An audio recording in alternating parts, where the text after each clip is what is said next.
कहानी। आधुनिक बहू की सच्चाई। रीमा एक पढ़ी लिखी, नौकरी पेशा और आत्मनिर्भर लड़की थी। उसकी शादी एक मध्यम वर्गीय परिवार में हुई। घर की सास कमला देवी पुराने ख्यालों की थी। उन्हें लगता था कि बहू सुबह से शाम तक सिर्फ घर के काम करे, साड़ी पहने और ससुराल की इज्जत संभाले। लेकिन रीमा अलग सोच रखती थी। वह ऑफिस भी जाती थी और घर के काम भी संभालने की कोशिश करती थी।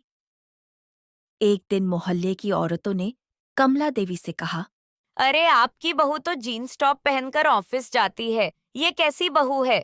कमला देवी को भी खटकने लगा। उन्होंने अपने बेटे रोहन से कहा, कि रीमा का मुझे ये ऐसे कपड़े पहनना अच्छा नहीं लगता। चार लोग ये देखकर अजीब अजीब बातें करते हैं। रोहन ने रीमा से इस बारे में अगली सुबह बात की।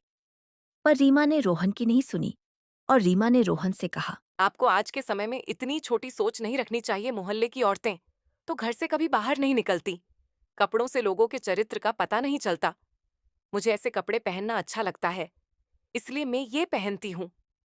और अगर आप लोगों को ये सब अच्छा नहीं लगता तो मैं ऐसे कपड़े पहनना छोड़ दूंगी। ये बात सुनकर रोहन ने सोचा कि अगर रीमा को उसके मन के कपड़े नहीं पहनने दूंगा तो वैसे भी वो खुश नहीं रहेगी, और वैसे भी वो मुझसे कभी किसी चीज के बारे में शिकायत नहीं करती।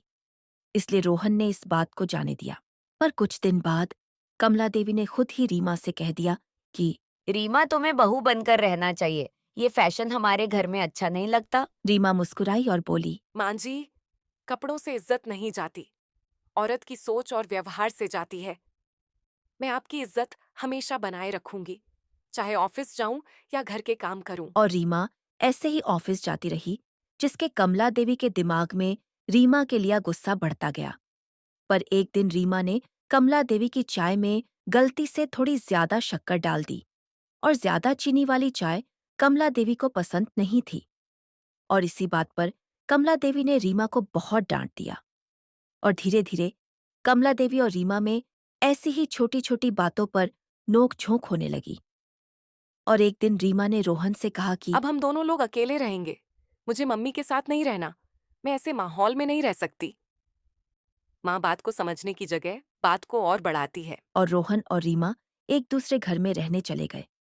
और ये सब देखकर वही मोहल्ले की औरतें जो रीमा को बुरा बनाती थी, अब कमला देवी को बुरा बनाने लगी, कि और कहने लगी कि कमला देवी की वजह से ही उसके बहू और बेटे उनसे दूर हो गए।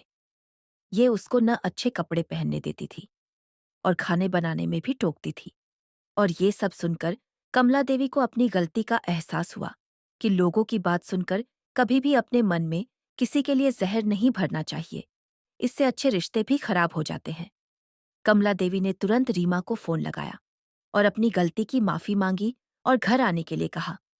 उस दिन के बाद से कमला देवी रीमा की हर बात मानती थी, और दोनों बहू सास से बढ़कर माँ बेटी जैसी हो गई।